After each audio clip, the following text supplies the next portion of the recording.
রাধে রাধে সবাইকে। চলো আজকে তোমাদেরকে আমি আমাদের এখানকার রাখির জিনিসপত্র দেখাই। রাখি তো সামনের মাসে আসতেই চলেছে, আর বেশি কয়েকটা দিন বাকি নেই। আর আমার ননদিনী তো চলে গেল আসামে, তো সেই জন্য সেই ননদিনীও রাখি কিনে দিয়ে গেছে। দেখো এই রাখিগুলো কিন্তু আমার আসামে যে দিদি থাকে সেই দিদি কিন্তু দিয়ে গেছে। বলে রাখি বাঁধতে পারুক কি না পারুক, সে তাদের রাখি কিন্তু দিতে হয়। আর এই যে স্লিং রাখিগুলো দেখা যাচ্ছে সেই রাখিগুলো কিন্তু আমার বড় ননদিনী আমার কাছেই রেখে গেছে।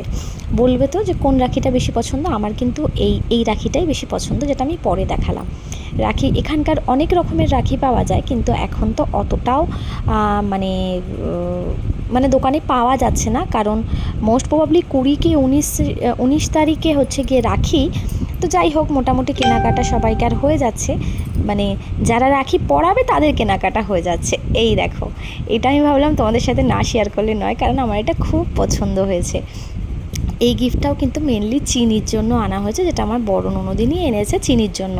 এর আগের দিন যে জুয়েলারিগুলো শেয়ার করেছিলাম সেটার মধ্যে যেমন আমার আসামের দিদি এনেছিল অন্য রকমের ব্রেসলেট, এটা কিন্তু আমার বড় ননদিনই এনেছে চিনির জন্য। কারণ বড় ননদিনীর যে ছেলে আছে ঋষভ, সে তার বোনকে এই গিফটটা দেবে। গিফটটা কেমন হয়েছে জানিও, আর যদি কারোর পছন্দ হয়ে থাকে তাহলে কিন্তু আমাকে টেক্সট করতে পারো, মানে কমেন্ট করতে পারো, আমি কিন্তু বলে দেবো যে এটার প্রাইসটা কত বলেছে।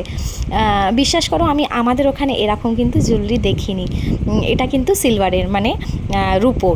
আর এটা খুবই পছন্দ হয়েছে। দেখো সাইডে কি সুন্দর আইসক্রিম রয়েছে, অ্যাংরি বার্ডস রয়েছে, আমার খুব পছন্দ হয়েছে, ওই জন্য আমি তোমাদের সাথে শেয়ার করলাম। রাধে রাধে।